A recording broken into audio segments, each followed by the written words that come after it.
Hola estimados estudiantes, espero que estén muy bien.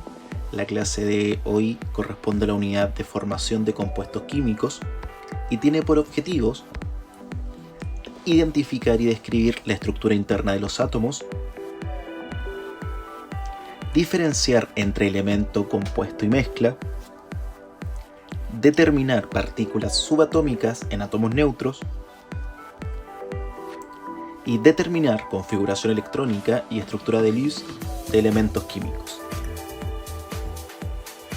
En el siglo V a.C., el filósofo griego Demócrito expresó la idea de que toda la materia estaba formada por muchas partículas, pequeñas e indivisibles, a la que llamó átomos, que significa sin división.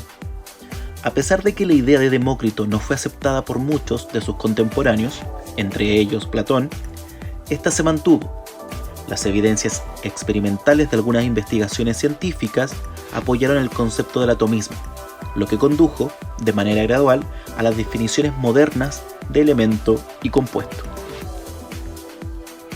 Si bien no nos detendremos en el desarrollo de la teoría atómica y cómo se concibe en la actualidad el átomo, que es con el modelo mecano-cuántico, debemos indicar lo siguiente. Un modelo sirve para aprender sobre las teorías científicas y el mundo.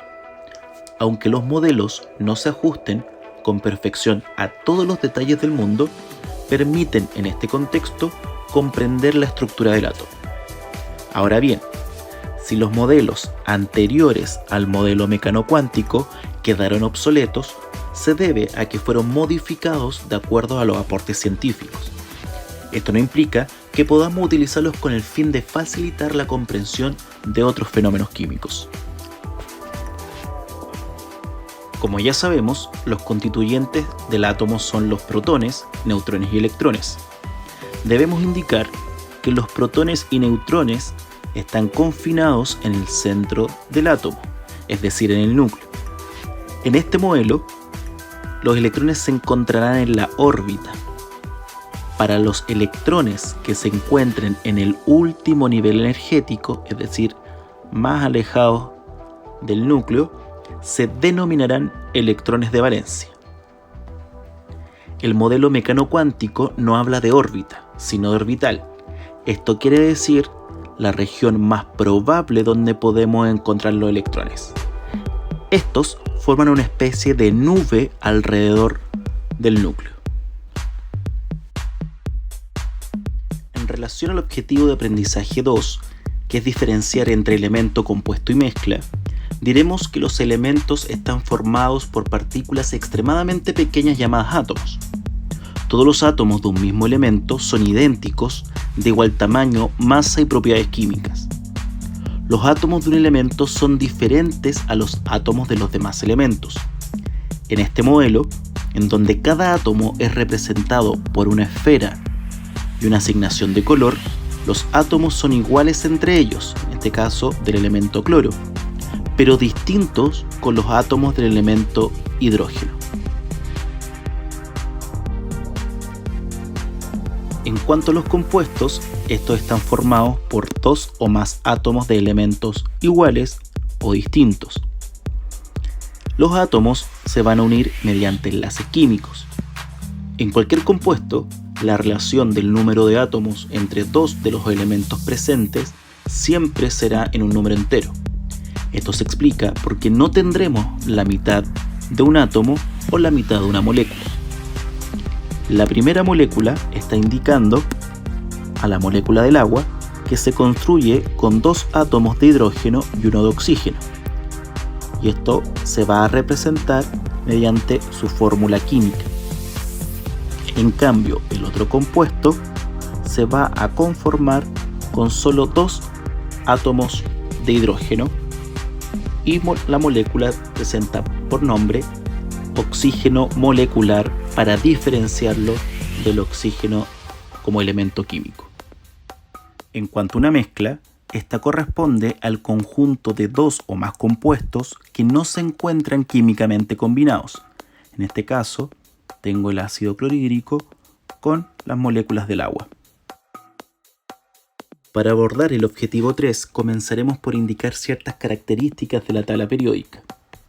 Lo primero que debemos indicar que no tiene sentido que memoricemos la tabla periódica, pero sí es importante obtener información a partir de ella.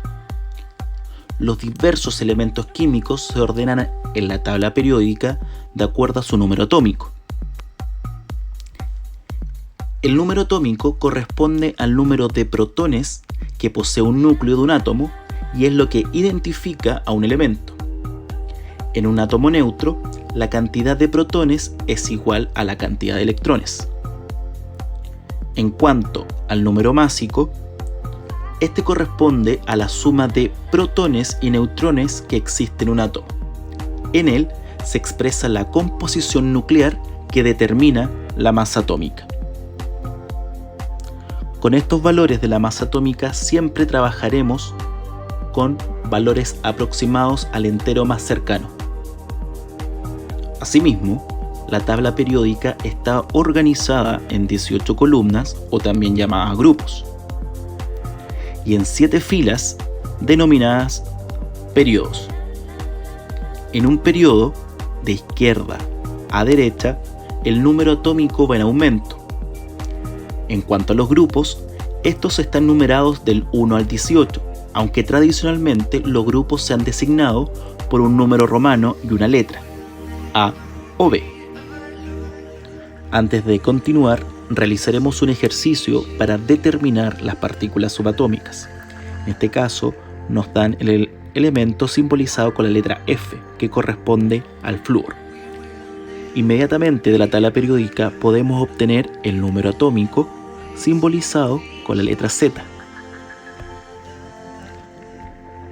Recordar que la Z o el número atómico corresponde a la cantidad de protones, por lo cual ya tenemos la cantidad de protones en este ejercicio. Y como estamos trabajando inicialmente solo con átomos neutros, la cantidad de protones equivale a la cantidad de electrones. Asimismo, de la misma tabla periódica podemos obtener el número másico, el cual es 19 en este caso. Recordar que el número másico me está indicando la cantidad de protones más la cantidad de neutrones. En este caso, el número másico corresponde a 19 y también tengo la cantidad de protones, me faltarían los neutrones. Basta con sumar qué número sumado con 9 me da 19 como incógnita y en este caso corresponde al 10. Para abordar el objetivo de aprendizaje 4, debemos indicar que la configuración electrónica consiste en la distribución de los electrones dentro del átomo. Para poder realizarla, debemos utilizar el número atómico de un elemento químico. Para facilitar la distribución de los electrones dentro del átomo, utilizaremos siempre el diagrama de Moller, o también llamada regla de los diagonales. ¿Cómo las vamos a utilizar? Iniciando por el nivel más bajo, en este caso donde indica el láser. ¿Qué nos va a estar indicando cada estación? En este caso representado por las esferas. Y a la especie como si fuese una cuncuna, vamos a ir avanzando estación por estación. ¿Qué nos indica cada estación? Nos está indicando el nivel, el subnivel u orbital y la cantidad de electrones que vamos a dejar en ese orbital. Como regla nos indican que en cada orbital tiene una máxima cantidad de electrones por depositar. En un orbital S la máxima cantidad de electrones que podemos dejar son 2, en un P son 6 electrones, un orbital D 10 electrones y en un F 14 electrones. ¿Cómo vamos a realizar una configuración electrónica? Insisto, siempre deben tener la regla de los diagonales porque este les va a indicar la distribución correcta de los electrones dentro del átomo. Vamos a utilizar en este caso el elemento magnesio, cuyo número atómico corresponde a 12. Por lo tanto, me pongo aquí en la meta y comienzo por el primer nivel que corresponde al 1s. Y les voy a dejar con 2 electrones para completar el orbital y seguir avanzando en este diagrama. Debo recordar que tengo que llegar a los 2 electrones, recién voy en 2 electrones. Por lo tanto, continúo mi camino. La siguiente estación corresponde al 2s y también los voy a dejar con 2 electrones, la máxima cantidad que me permite un orbital s. Hasta el momento llevo en total 4 electrones, debo llegar a 12. Por lo tanto, continúo mi viaje por el diagrama y llego a la estación 2p. En este caso, un orbital p me permite una cantidad máxima de 6 electrones, por lo tanto, si lo completo, en total llevaría 10 electrones. Debo llegar a 12, continúo mi viaje por el diagrama. La siguiente estación corresponde al 2s, por lo tanto, completo también el orbital y si sumo todos los electrones que tengo, coinciden con el número atómico. Los 2 electrones de valencia vamos a indicarlo, o cómo lo obtenemos, identificando el nivel energético más alto. En este caso, recuerden que el número que va delante del orbital corresponde al nivel. Entre estos niveles, el más alto es el 3. ¿Y cuántos electrones tiene? 2, que estaría indicando los 2 electrones de valencia. Realicemos otro ejercicio, en este caso con el boro, cuyo número atómico es 5. Recordamos entonces que comenzamos por el nivel más bajo, en este caso la primera estación es 1s, la voy a completar con los 2 electrones porque debo llegar a 5. Continúo mi viaje y aparece la estación 2s, que completo también con los 2 electrones que me permite el orbital. En este caso llevo 4 electrones, debo llegar a 5, por lo tanto continúo mi viaje en esta especie de cuncuna y llegamos a la estación 2p. En este caso lo voy a dejar solo con un electrón porque si lo completo me paso del número atómico y correspondería a otro elemento químico. En ese caso 2 más 2 y 1 llegamos al número atómico. ¿Cómo identificamos entonces los electrones de valencia, en este caso del boro? Recordar siempre el nivel más alto. En este caso tengo el nivel 1 y 2. Y se repite el nivel 2.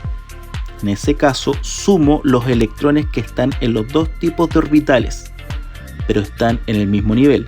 En ese caso tengo 3 electrones y que va a corresponder a los electrones de valencia. Esta información nos será útil para determinar la estructura de Lewis. ¿Cómo la vamos a determinar? Con el ejercicio anterior, para aplicarla, siempre debemos identificar los electrones de valencia, es decir, aquellos que están en el último nivel. Ya sabemos que el boro presentan 3 electrones de valencia. ¿Cómo vamos a hacer entonces la estructura o qué nos indica la regla? Que colocamos el símbolo químico del elemento, en este caso el boro, simbolizado con una letra B, y vamos a colocar tantos puntos como electrones de valencia tenga el elemento. En este caso presenta 3 electrones de valencia. Por lo tanto tendré que hacer, 3 puntos. Comenzaremos colocando, aquí lo que les recomiendo siempre es colocarlo a las 12, a las 3, a las 6 y a las 9 en esa dirección horaria. Retomando entonces los 3 electrones de valencia, tendré que hacer 3 puntos. 1, 2 y 3. Por ejemplo, vamos a utilizar otro elemento, en este caso el flúor, que hicimos hace un rato atrás. Y el flúor pertenece al grupo 7A, por lo tanto tendrá 7 electrones de valencia. Por lo tanto tendré que hacer 7 puntos. ¿Y cómo va a ser el llenado? De 1 en 1. 1, 2, 3, 4. Tengo que llegar a 7 electrones de valencia. 5, 6 y 7. cuando dé la vuelta para completar los demás elementos, empecé a formar pares de electrones. En este caso, el flúor presenta 7 electrones de valencia porque pertenece al grupo 7A. Para facilitar o para corroborar si la estructura de Lewis la hice correcta, basta con mirar el nombre del grupo, en este caso el 1A, corresponderá que todos los elementos de ese grupo presentan solo un electrón de valencia. En este caso, si un elemento pertenece al grupo 6A, inmediatamente puedo desprender la información que los elementos de este grupo presentan 6 electrones. A modo de síntesis de la clase, diremos entonces que los átomos están conformados por el núcleo y un orbital o nube. En el núcleo se van a estar confinados los protones y neutrones. En cambio, en los orbitales, formando esta especie de nube, estarán los electrones y en el último nivel energético encontraremos los electrones de valencia. Recordar siempre que hablamos de orbital, puesto que habla de una región probable donde encontraremos el electrón. En cuanto al objetivo de aprendizaje número 2, los átomos van a estar conformando elementos, compuesto y mezcla. Los elementos son átomos que presentan las mismas características entre ellos. Un compuesto va a ser una combinación de átomos iguales o distintos. Y una mezcla no va a haber interacción o no se encuentran químicamente combinados entre ellos. Finalmente, cuando nos referimos a la identidad de los elementos, estamos haciendo referencia al número atómico, que me indica la cantidad de protones, y como estamos trabajando con átomos neutros, también me está indicando la cantidad de electrones. Y al número másico, que corresponde a la cantidad de protones y neutrones que presenta el núcleo. Asimismo, vamos a utilizar el número atómico para realizar la configuración electrónica, y una vez que hemos identificado los electrones de valencia en esa configuración electrónica, podemos hacer la estructura de Lewis. O bien, mirar directamente el grupo con el número romano y la letra para identificar los electrones de valencia y por ende realizar su estructura de Lewis. Ok, estudiantes, esto fue la clase de hoy. Espero que les sea de mucha utilidad para aprender el contenido y nos vemos en una próxima oportunidad. Chao, chao.